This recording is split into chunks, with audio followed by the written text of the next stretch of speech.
warahmatullahi wabarakatuh. Perkenalkan nama saya Nifah Fauzia, saya pendamping sosial dari Kabupaten Karawang.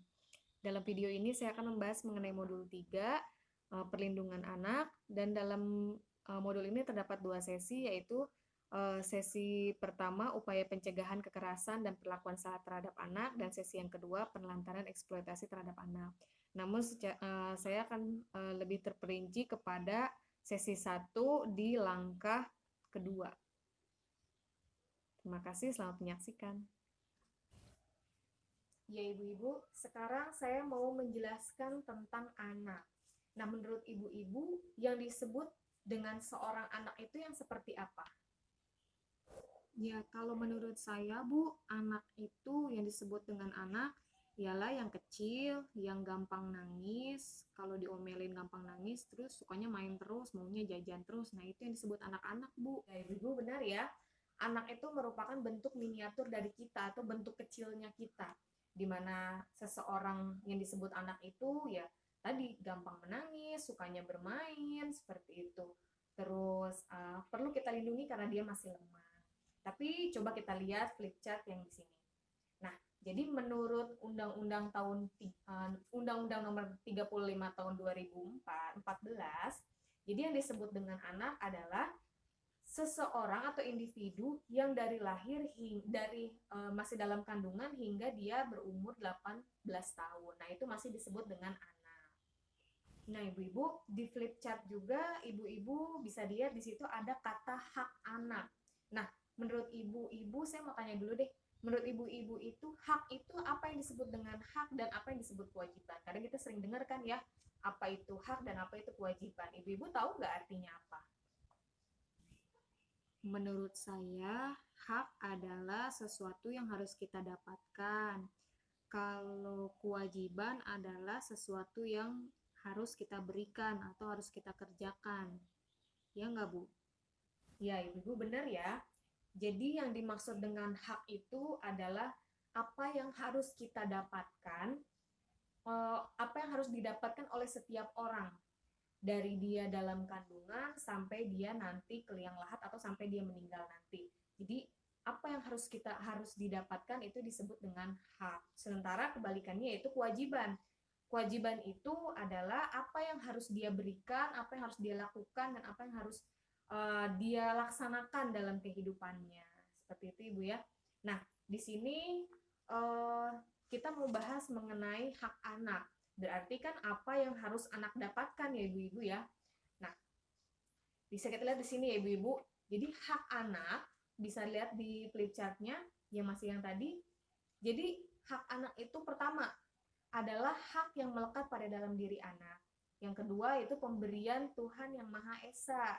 Dan yang ketiga ya tadi yang saya bilang, ada sejak dia dalam kandungan sampai dia lahir dan besar nanti. Nah, selanjutnya kewajiban orang tua. Jadi hak hak anak adalah kewajiban orang tua untuk dilaksanakan dan ditunaikan.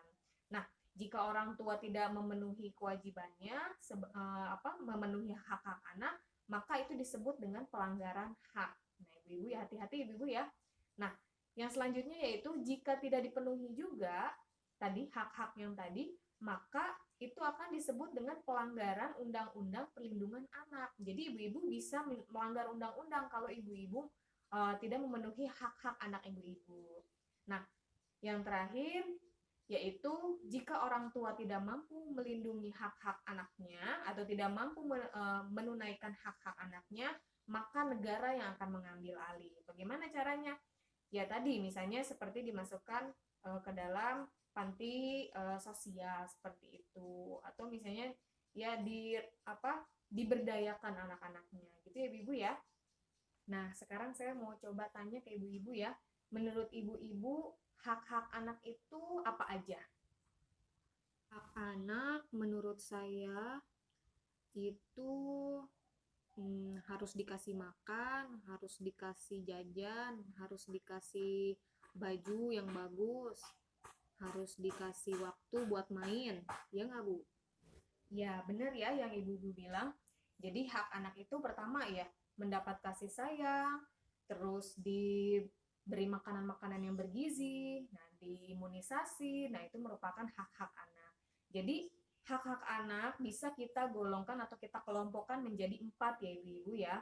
Yang pertama hak untuk hidup, yang kedua hak tumbuh kembang, yang ketiga hak untuk dilindungi, dan yang keempat adalah hak untuk berpartisipasi.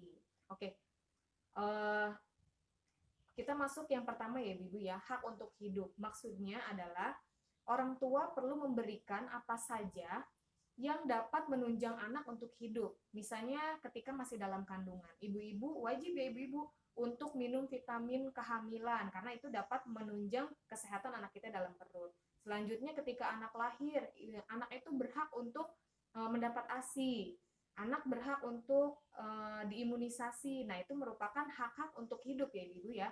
Yang kedua yaitu tadi hak tumbuh kembang. Maksud dari hak tumbuh kembang ialah hak untuk anak mengembangkan potensinya. Nah, jadi ibu-ibu juga perlu mendampingi atau perlu memberikan anak kesempatan untuk memperoleh pendidikan. Nah, termasuk sekolahnya atau misalnya ketika anak usia dini, ibu-ibu perlu memasukkannya ke PAUD. Nah, terus memberikan dia kegiatan-kegiatan positif, rekreasi bersama keluarga. Nah, itu merupakan salah satu cara untuk mengembangkan perkembangan yang baik untuk diri anak. Nah, selanjutnya yaitu hak untuk dilindungi. Ya, ibu-ibu seperti yang ibu bilang tadi, anak itu masih lemah, anak itu butuh perlindungan dari kita. Jadi, kita sebagai orang tua harus melindungi anak dari pertama dari kekerasan, terus yang kedua yaitu eksploitasi dan penelantaran. Jadi, anak itu harus kita lindungi dan kita berikan kasih sayang. Dan yang keempat adalah hak untuk berpartisipasi. Artinya ibu-ibu anaknya itu perlu didengarkan kalau dia berbicara. Jadi misalnya contoh kecilnya seperti ini. Misalnya ibu-ibu mau membelikan anak ibu baju. Bajunya ada warna kuning sama warna pink. Anaknya sukanya warna pink, tapi ibu sukanya warna kuning. Nah, ibu maksa nih, harus beli yang warna kuning. Nah, itu kan namanya melanggar hak anak.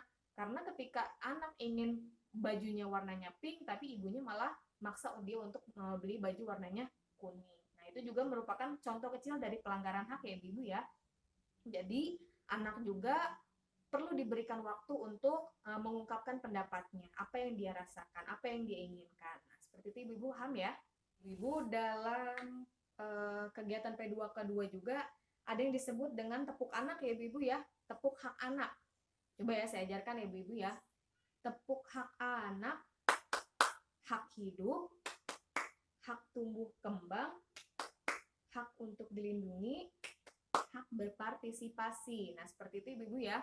Jadi, pertama, hak hidup, hak tumbuh kembang, hak dilindungi, dan hak berpartisipasi. Nah, jadi apa yang saya sampaikan tadi, saya harap ibu-ibu mempraktekannya dalam kehidupan sehari-hari. Jadi, itulah pentingnya kita untuk menjaga hak-hak anak dan pentingnya juga kita sebagai orang tua untuk memenuhi kewajiban-kewajiban kita. Ya. Sekian yang dapat saya sampaikan dalam video ini. Kurang lebihnya saya mohon maaf. Billahi taufiq wal hidayah. Wassalamualaikum warahmatullahi wabarakatuh.